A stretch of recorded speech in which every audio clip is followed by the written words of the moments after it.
What is going on, guys? Welcome back to the channel. So today I wanted to give Jonathan's red yellow Sabo a shot. So I'm gonna be on the left side playing my Katakuri build versus his aggro red yellow Sabo. So I won the high roll. I ended up giving him first. I know that aggro decks you really don't want to give first, but I think especially in my build, you'll see later in the video that Katakuri playing on curve is very, very important. So I think Katakuri right now, like I said in a previous video, he's in a pretty good spot in 07. He's really good against every deck, maybe except for blue and RP Law, but even blue, I think against Dofi, he's pretty strong against, but against Boa, he folds to the bottom decking that she has. So first couple turns, pretty slow. Jonathan just passing because he has no one drops, and I play out the pudding. Deciding if I want to go early or late game, I decide to just grab more counter in hand just to make sure I don't get rushed down. And that's that for my turn. Going into the 3-Dawn turn here, I did see that Jonathan was playing the 3-drop Zoro, and so I was getting prepared to counter out 2 swings, but instead he plays out a Kuma, I believe, that KOs my pudding. Swing into his life for 7 here, putting and placing that life at the bottom. Seeing him counter out early on is really good for us, just because I know that his deck doesn't have much draw, so getting cards out of his hand early is really strong for us.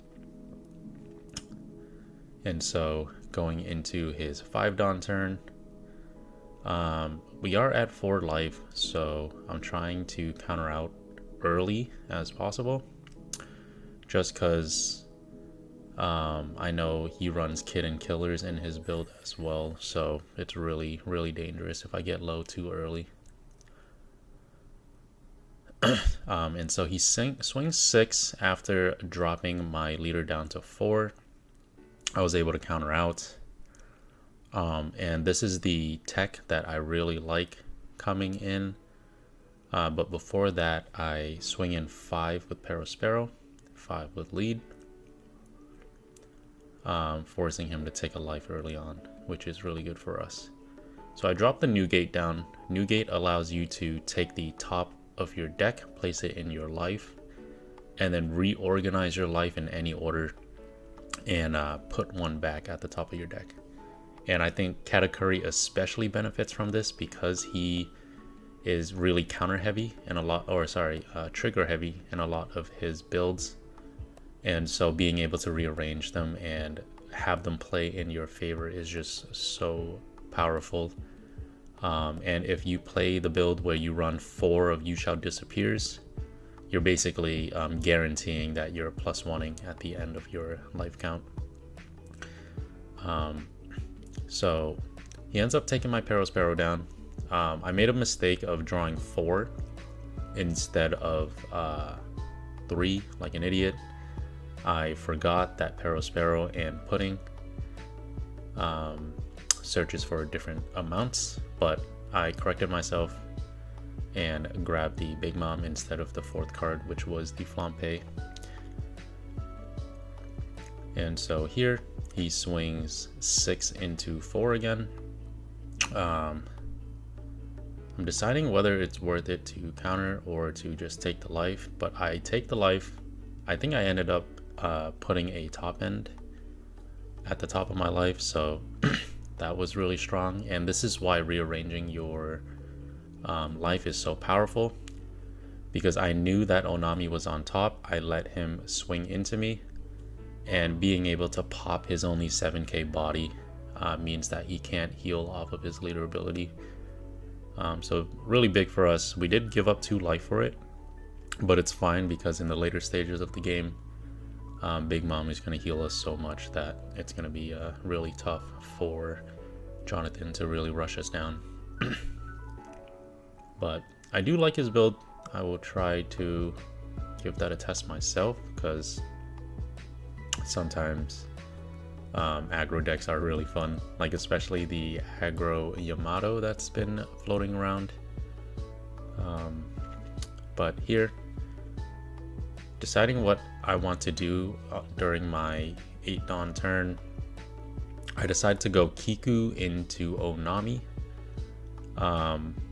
And that's because I had Katakuri in hand, so the following turn I would either Katakuri my Kiku or Onami, threatening another pop if he were to try to swing into life.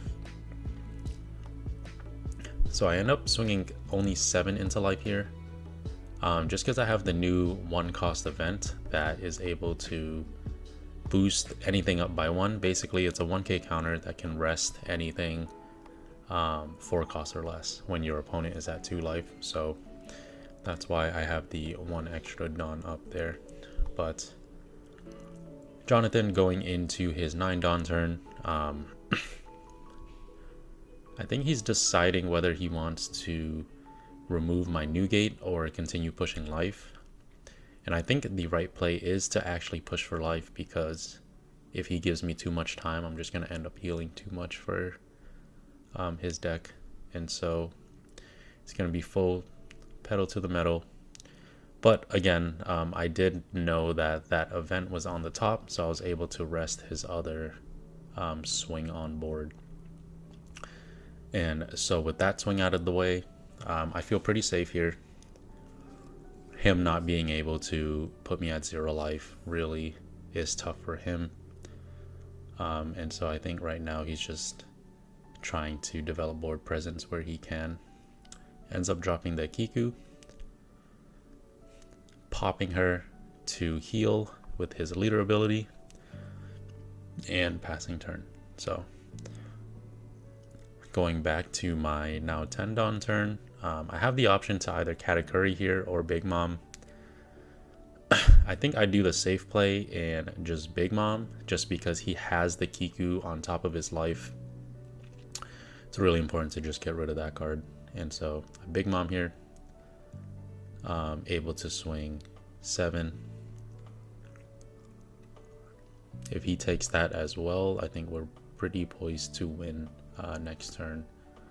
And so he's forced to counter out of this. And yeah, with 2 life up, feeling really safe here. I think the last life, if I remember correctly, was either You Shall Disappear or Bedge. So it would have been really hard for him to actually push for lethal here. So he ends up paying 3 to drop his Zoro. I mean, at this point in the game, he should really just try to clear board to not die, but I'm not sure how he can come back from this, because again, red yellow Sabo typically doesn't have a lot of draw power, and so when he runs out of gas, you're like pretty safe during the later stages of the game. So I just counter out pretty aggressively here, just because I want to keep as many bodies, and I don't want any surprises coming from his hand either. And so with his leader ability, he's able to pump a second Zoro up to 7. And I think at this point he's just deciding if he wants to finally start clearing board or swinging into life. So he ends up swinging at life. I think that's the right play. So this one is the life that came from Big Mom. I was lucky that it was a trigger that's usable. But basically, this is the nail in the coffin that seals the deal here. So with 10 Dawn up, I can't imagine he can counter out. It's basically just mathing out his hand at this point. And with Zoro at the top of his life, he essentially only has 2 cards to work with. So a 5k swing, taking out a 2k out of his hand. I just force him to give me another 2k with another 5k swing. And then from here, I just attack with everything else, and that's GG's. So yeah, Katakuri, still really tanky, really good if you get all of his pieces on curve. And yeah, I hope you guys enjoyed the video. Thank you guys for watching, and I'll see you guys next time.